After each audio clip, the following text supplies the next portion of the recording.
स्तंभ, the central tower, जहां से कड़ी निगरानी रखी जाती थी इन जेल खानों पे। आपके दाहिनी ओर जो इमारत है वो था अस्पताल, जहां कैदियों की देखभाल की जाती थी जिन पर अंग्रेजों द्वारा बेरहमी से अत्याचार किए गए थे। आपके चारों तरफ प्राचीन वृक्ष हैं, इन समस्त घटनाओं के मौन गवाह। शो की अवधि 40 मिनट है।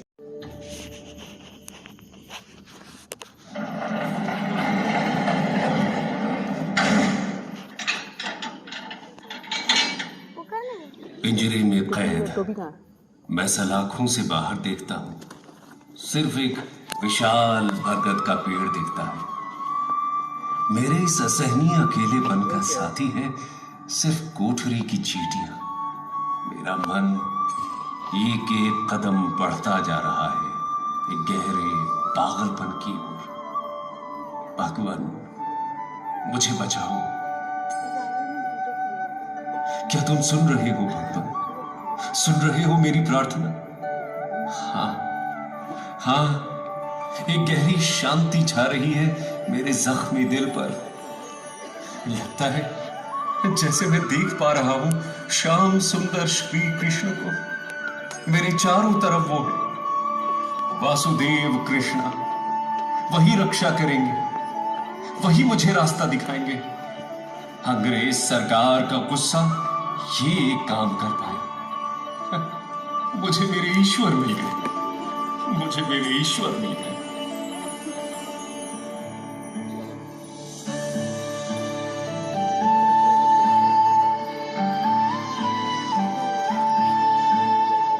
श्री अरविंदो घोष को वक्त के साथ जेल से मुक्ति मिल गई। अदालत में उनकी वकालत कर रहे थे चित्तरंजन दास। उन्होंने श्री अरविंदो की तरफ इशारा करते हुए कहा कि ये इंसान जो अदालत के इस कटघरे में खड़ा है, भारतवर्ष ने एक सच्चे देशभक्त, कवि, देश प्रेमी और इंसानियत का रास्ता दिखाने वाले के रूप में हमेशा याद रखेगा।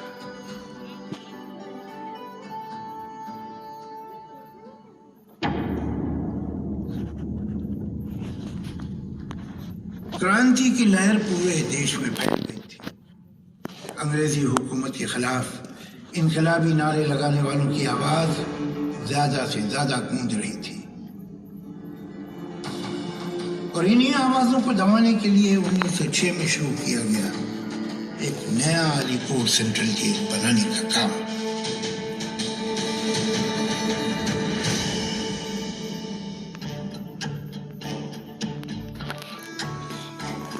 एक और बढ़ रही थी ईंट दर ईंट जेल खाने की काल कोठरियां, तो दूसरी ओर बढ़ रहे थे क्रांतिकारियों के हौसले।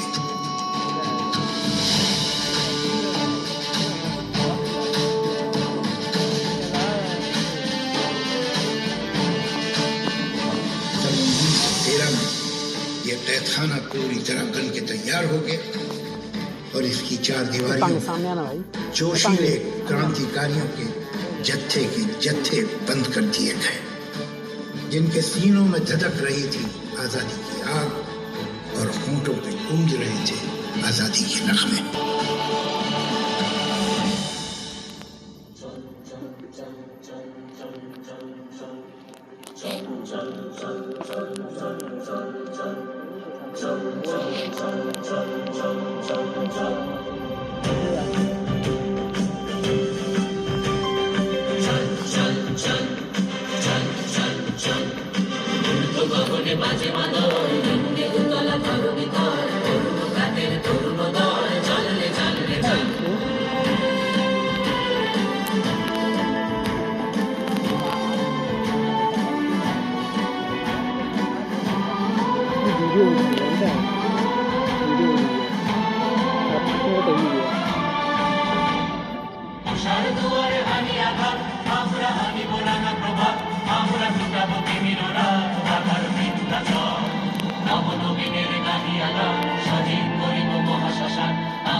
स्वराज पार्टी के देश बंधु चित्तरंजन दास ने विलायती कपड़ों का पूरी तरह से बहिष्कार करवा दिया था और फिर उनकी ओर आया देश प्रेम के आदर्शों और आजादी के जज्बे से भरपूर एक नौजवान, सुभाष चंद्र बोस। सन 1921 में चारों तरफ प्रिंस ऑफ वेल्स के आगमन की धूम थी, मगर सुभाष चंद्र बोस ने आम इंसानों को संगठित किया और प्रिंस ऑफ वेल्स के आगमन के खिलाफ खड़े हो गए। सुभाष चंद्र बोस को गिरफ्तार करके अलीपुर जेल में डाल दिया गया और कुछ दिनों बाद चित्तरंजन दास भी गिरफ्तार होकर इसी जेल में आ गए।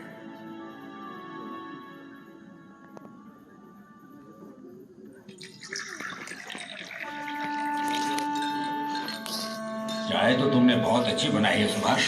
वो गिरफ्तार करने आ रहे थे देखो तो कौन आई है? हमारी सहयोगी मेरी अर्धांगिनी बासंती देवी। माँ प्रणाम। जीते रहो सुभाष, जीते रहो।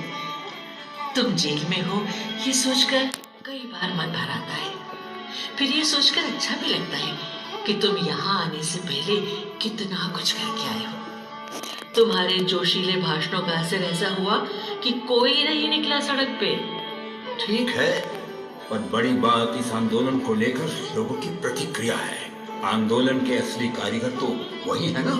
अहिंसा का मार्ग तभी सत्य होता है जब हिंसा को पूरी तरह त्याग सके। और अंग्रेज हमें कायर समझेंगे और हमसे नहीं डरेंगे। काश इस जेल की दीवार में एक छोटी सी दरार होती तो मैं उस दरार से बाहर निकल जाता और भेष बदलकर फिर से सुलगा देता असहयोग की चिंगारी। कौन जानता है आजादी की राह कौन सी है, कहाँ खत्म होगी ये राह कौन जानता है। हम तो बस तैयार रह सकते हैं।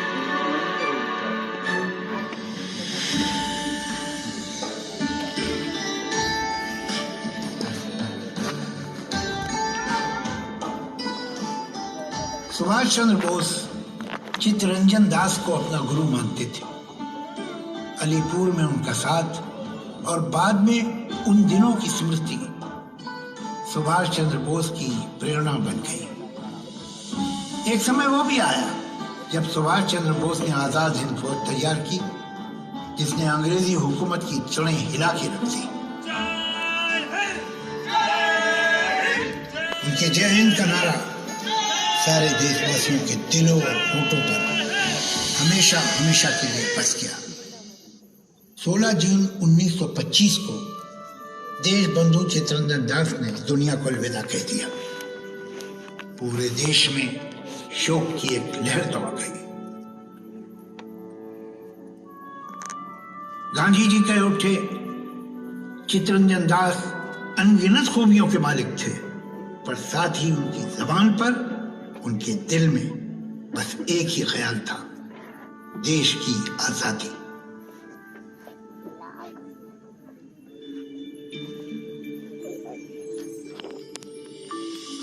कांग्रेस वर्किंग कमेटी की सभा में भाग लेने के अपराध में सन 1930 में कई नेताओं के साथ मशहूर डॉक्टर विधान चंद्र राय भी गिरफ्तार होकर अलीपुर जेल में लाए गए थे।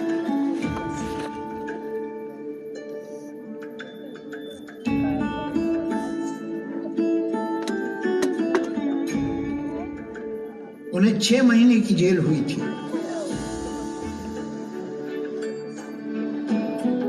अलीपुर जेल के अस्पताल में 120 रोगियों के इलाज की गुंजाइश थी।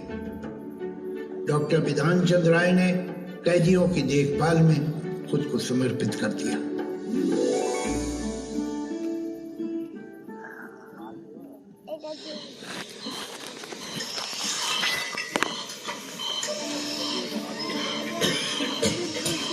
Good morning doctor Roy. बीमार लोग तो आपकी राह देख रहे हैं।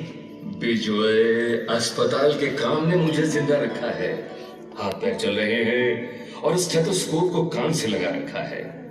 लोगों के दिल की धड़कन सुनने के लिए नहीं, दिल की आवाज सुनने के लिए। ये लो, एक और गया। वही बीमारी, बुखार और उल्टी। बेजोए, रात को नींद कैसी आई? मेरा कुछ नहीं होगा डॉक्टर साहब, ये खांसी तो अब मेरी मौत के साथ ही जाएगी। बुखार तो उतर गया, देखूं जरा सीने का हाल। इन दिनों जेल विभाग के inspector general colonel Norman Simpson ने कैदियों पे और भी ज्यादा जुल्म ढाने का एक नया तरीका निकाला। कितना बड़ा क्रांतिकारी है, आज देखते हूँ। ऐसा सबक सिखाऊंगा कि जिंदगी भर याद रखेगा।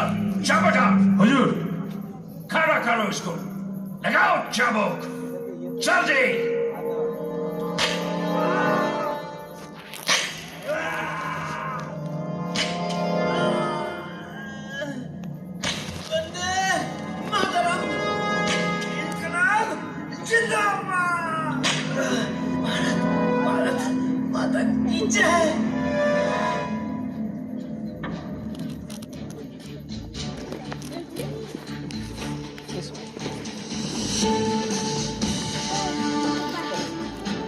आठ दिसंबर की भरी दोपहर में सुभाष चंद्र बोस के नौजवान वॉलंटियर विनोय कृष्ण बोस, बादल गुप्तो और दिनेश चंद्र गुप्तो ने पूरी बेखौफी से राइटर्स बिल्डिंग में घुस के सिम्पसन को मौत के घाट उतार दिया।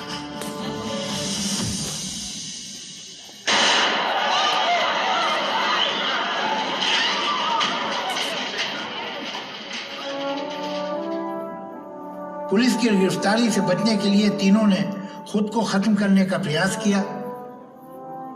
बिनोय और बादल तो सफल हो गए, लेकिन दिनेश गुप्तो बच गए। उन पर मुकदमा दायर हुआ और उन्हें अलीपुर जेल में डाल दिया गया। कैदियों, लाइन से खड़े हो जाओ, हाजिरी का समय हो गया है, शुरू करो। 1 2 3। अस्ताचल किरणों के प्रकाश से रंग गई है जेल की कोठरियां। गर्मी बीत रही है, हवाओं में बारिश की सौंधी सौंधी खुशबू आने लगी है। अरे मैं तो भूल ही गया। पहरेदार भैया, थोड़ा कागज मिलेगा? और कितना लिखोगे? चिट्ठी पे चिट्ठी लिखे जा रहे हो, पन्ने पे पन्ने। ये लो कागज। शुक्रिया। कितना कुछ कहना है, कितना कुछ बांटना है, कितना कुछ है सोचने को, कितनी सारी योजनाएं हैं। हाथ में बंदूक लिए इंसानों को मारने निकले थे, सिम्पसन साहब को तो मार डाला। ये सब बातें तब क्यों नहीं सोची? नहीं, सिम्पसन इंसान नहीं, नरपिशाच था। वो लोगों को मारता था, अत्याचार करता था, उन्हें अपाहिज कर देता था। हुकूमत सिम्पसन को रोक नहीं पाई, पर किसी ना किसी को तो उसे रोकना ही था। ऐसे पिशाचों की बलि देने के लिए ही जरूरत पड़ी है नरसिंह अवतार की। फांसी के तख्ते पर जब चढ़ोगे तब समझ आएगा, फांसी के तख्ते पर माफी नहीं मिलती। माफी? किसको चाहिए माफी? हा? मुझे तो आजादी चाहिए। मौत मेरी हमदम है, वो आई है मेरे दरवाजे पे। मौत तो जिंदगियों को चलाने वाली होती है। उस प्यारी मौत को मेरा प्रणाम। दिनेश चंद्र गुप्तो, तुम्हारा समय आ गया। मैं तैयार हूं। मेरे छोटे भाई सुनो, मुझे बिल्कुल दुख नहीं है। जिंदा रहना खुशी की बात है, पर कभी कभी जान दे देना उससे भी बड़ी खुशी की बात होती है। मौत मुझे निश्चय ही मुक्ति दिलाएगी। दिनेश चंद्र गुप्तो, तुम्हारी कोई आखिरी इच्छा है? मैं उस गहरी नींद के आगोश में सोना चाहता हूं जहां कोई दुख तकलीफ ना हो। मेरी मौत पर रोना मत।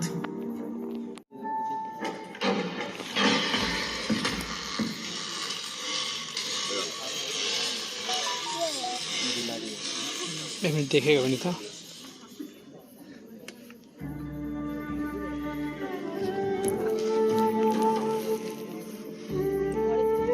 7 जुलाई 1931 की सुबह दिनेश चंद को फांसी के तख्ते की ओर ले जाया गया। बारिश की चुटपुट बूंदों में बड़े शांत कदमों के साथ फांसी घर की ओर चल पड़े। कैदियों की नम आंखें उन्हें देख रही थी। ऐसा लग रहा था कि जैसे सारे जेल का माहौल उन्हें विदाई दे रहा हो। 19 बरस के इस नौजवान को फांसी दे दी गई।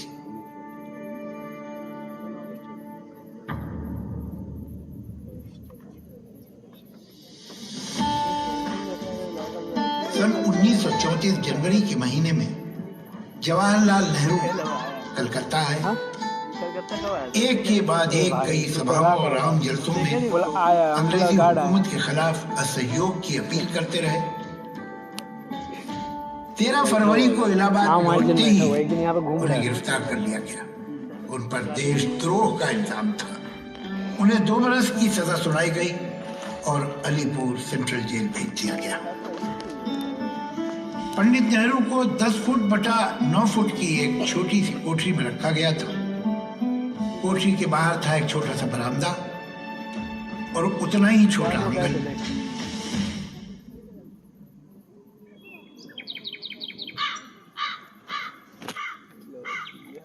इंदिरा, शांति निकेतन में गुरुदेव की मौजूदगी से तुम्हें हौसला तो खूब मिल रहा होगा ना? हाँ बाबा, सच में। लेकिन आपको एक बार फिर से जेल में देखकर बिल्कुल अच्छा नहीं लग रहा है। जब भी लगने लगता है कि अब कुछ होगा, उसी वक्त अंग्रेज पकड़कर मुझे जेल में डाल देते हैं। 7वीं बार है ये, 7वीं बार। बाबा, काश मैं थोड़ी बड़ी होती तो आपके इस आंदोलन को आगे लेकर जाती। आएगा इंदिरा, तुम्हारा वक्त भी जरूर आएगा। स्वाधीनता की लड़ाई में लगे तमाम लोगों और आपके अथक परिश्रम से कितना कुछ सीखने को मिल रहा है मुझे बाबा। हमारे लोग, हमारे देशवासी, उनकी बात सुनो। मैं उनकी आप बीती सुनता हूँ, उनके दुखों को समझता हूँ। आप ठीक ही कहते हैं बाबा। कलकत्ते की सड़कों पर और जोर से भरे जलसों में गूंजने लगे थे देश प्रेम के गीत। इन जुलूसों और गीतों की गूंज अलीपुर जेल में भी ऐसे फैल गई जैसे लड़ाई के मैदान में बहादुर लड़ाकों को जीत का पैगाम मिल गया। और फिर वो दिन आया। 14 अगस्त 1947 की आधी रात को 15 अगस्त होते ही भारत की पूरी आजादी का ऐलान कर दिया गया। And now the time comes when we shall redeem our pledge. Pandit Jawaharlal Nehru बने आजाद हिंदुस्तान के पहले प्रधानमंत्री और दिल्ली के लाल किले पे लहरा उठा आजाद हिंदुस्तान का सुंदर तिरंगा।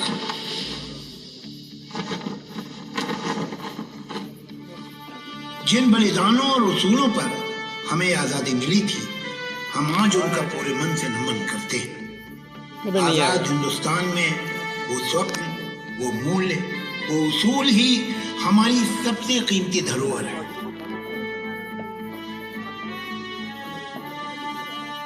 देश के हर धड़कते दिल में अब तो खत्म है आपकी